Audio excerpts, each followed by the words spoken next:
Story 1. During the American Civil War in 1864, a slave woman in southwestern Missouri was kidnapped, along with her daughter and infant son, less than 2 weeks old, by Confederate raiders from Arkansas. The slave owner, Moses Carver, sought the return of his property, but only the infant, named George, was found and returned.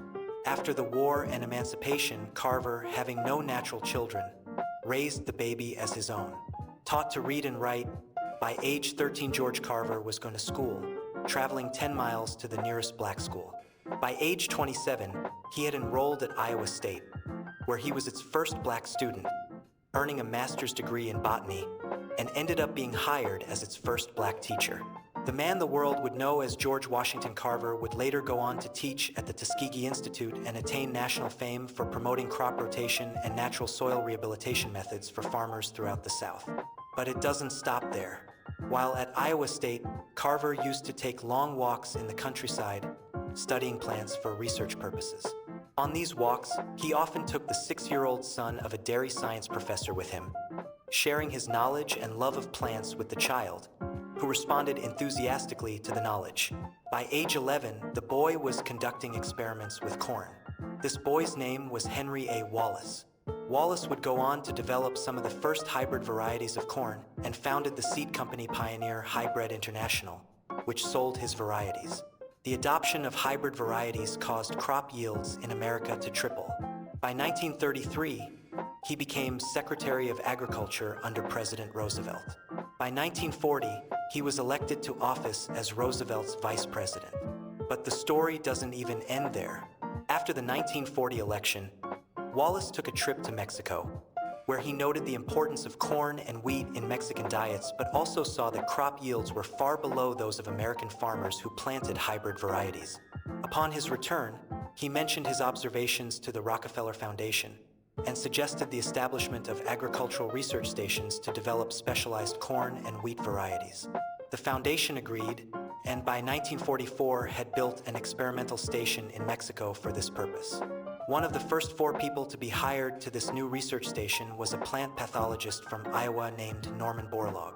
Over the next 20 years in Mexico, Borlaug would develop fungus-resistant wheat plant varieties that increased the yield of the Mexican wheat harvest by 600% over its 1944 levels. This effectively ended hunger in the country and turned Mexico from a net importer of wheat to a net exporter. Later, in the 1960s and 1970s, Borlaug used these same varieties in India, Pakistan, and Turkey, where it is estimated that his efforts saved over 1 billion lives. Story 2. My personal one. In 1998, my mom was helping my dad repaint the siding on our house. She fell off the ladder and herniated a few discs in her back as a result of the fall. She put off surgery for several years.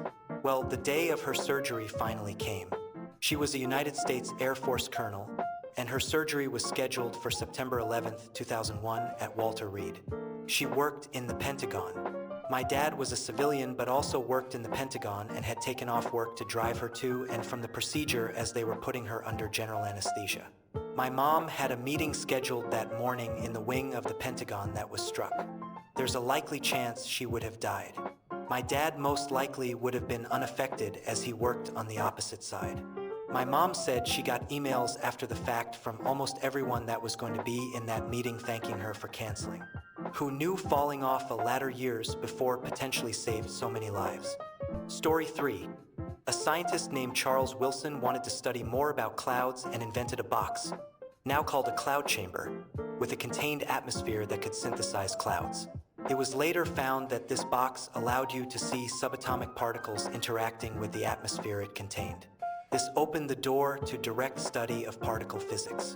Previously, this branch of physics was all theory. This breakthrough led to the discovery of the power contained within splitting an atom and, ultimately, to the bombing of Hiroshima and Nagasaki. Story 4. The guy who spiked the Tylenol back in the 1970s. That changed the entire world of packaging for everything. Story 5.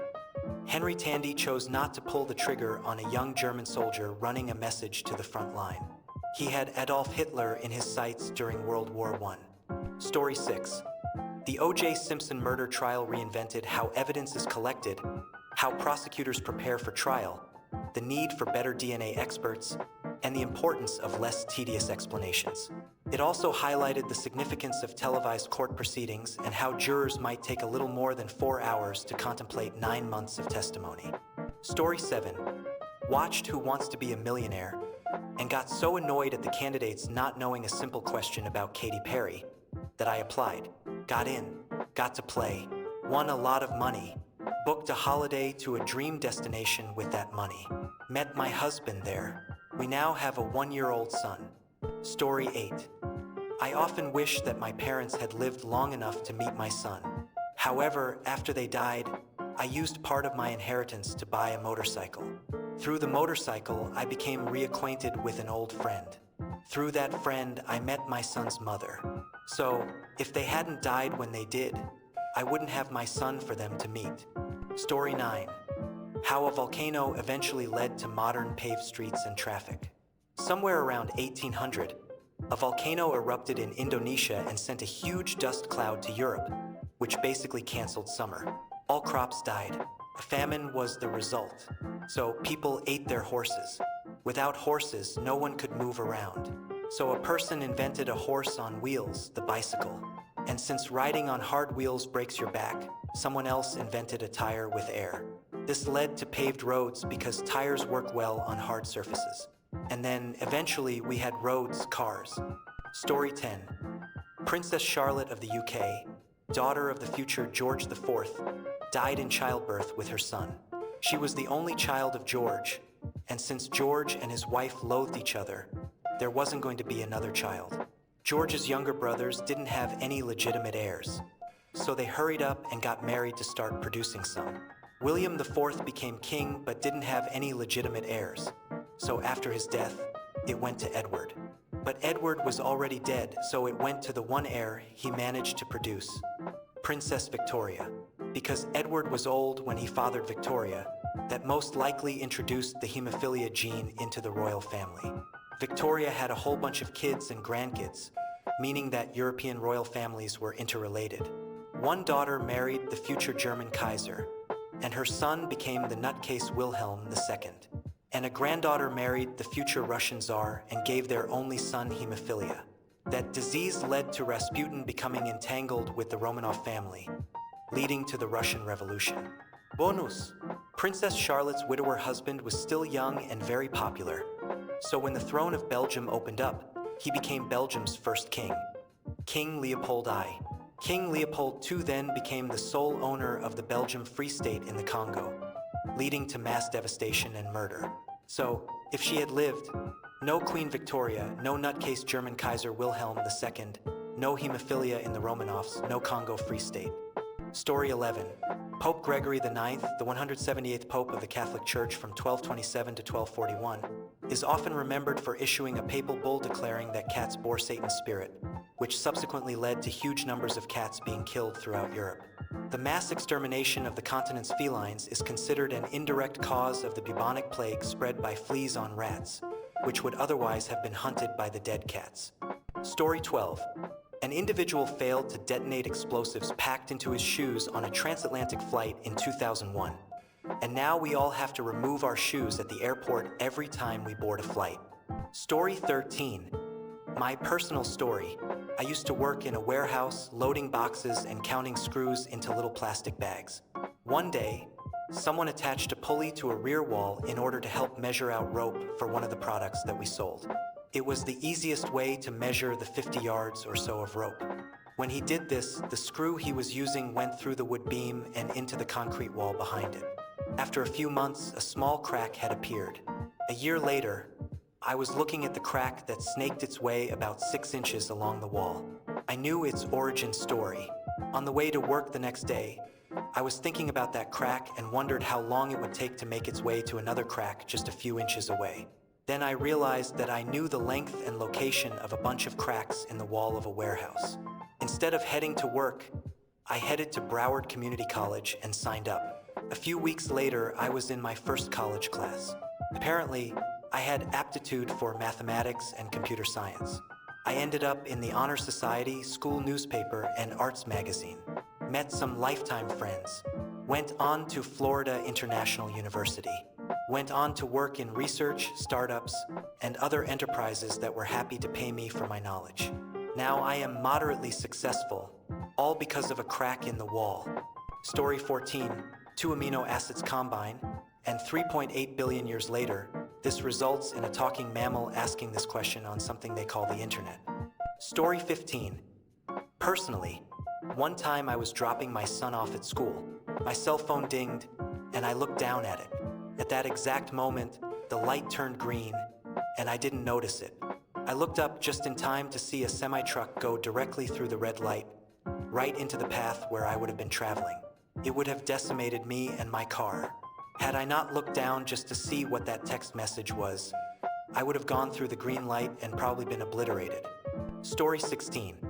The assassination of Tsar Alexander II in 1881 ended political and social reforms in Russia and led to a severe crackdown on the general population and an overall reduction of civil rights. Economic reforms were also curtailed.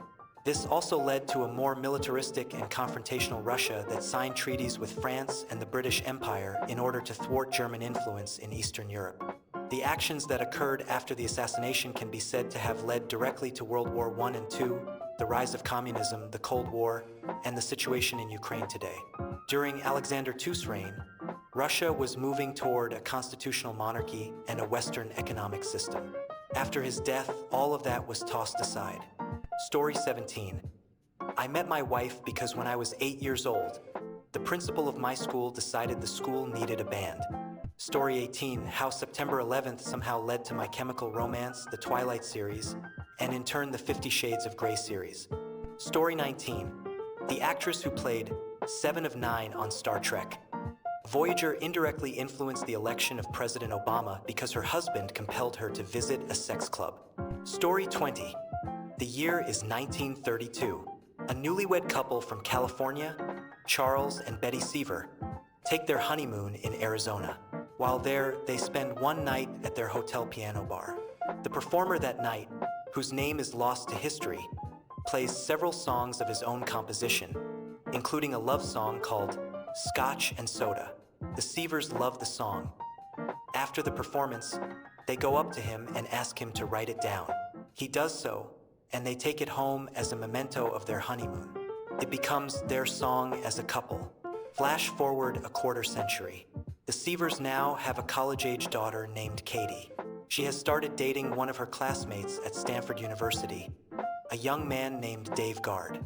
Mr. Guard is a talented musician with a knack for live performance. Dave and Katie's relationship advances to the point that he goes home to meet her parents, who decide to gift him their honeymoon song to support his burgeoning career. Very soon after, Dave Guard becomes internationally famous as a founding member of the Kingston Trio, the first legitimate superstars in the age right before Elvis and the Beatles. They record Scotch and Soda on their first album, which skyrockets to the top of the charts and eventually gets released as a single. They make a good faith effort to locate the original performer from that Phoenix piano bar, but they are not successful. So as a placeholder, they assign the copyright in a 50-50 split between Dave Guard and the Seaver parents. This windfall allows them to upgrade the educational opportunities for all three of their children: Katie, her sister Carol, and her teenage younger brother, Tom. Tom Seaver is a talented athlete who is now able to upgrade his training. With his upgraded talent, he earns a baseball scholarship to college, where he plays 1 year before he gets drafted into the major leagues, where, as a pitcher, he leads the New York Mets to win the World Series in 1969. He gets inducted into the Baseball Hall of Fame in 1992, all because his parents walked into a piano bar on their honeymoon 60 years before. Story 21. A big one that comes to my mind is when the RMS Olympic lost a propeller blade and was brought to Belfast for repairs, postponing the construction on Titanic for a month. I've read that if Titanic had set sail when originally planned, it would have crossed the Atlantic during a time of the year when ice wasn't as big of a threat. Story 22. A market trader named Tariq El-Taib, in response to harassment and petty corruption by officials, set fire to himself in protest, sparking the Arab Spring. This set off a chain of protests that resulted in the overthrow of the leaders of Libya, Egypt, Tunisia, and Yemen. the attempted overthrow of the leaders of Syria and Bahrain, and the reported deaths of 61,000.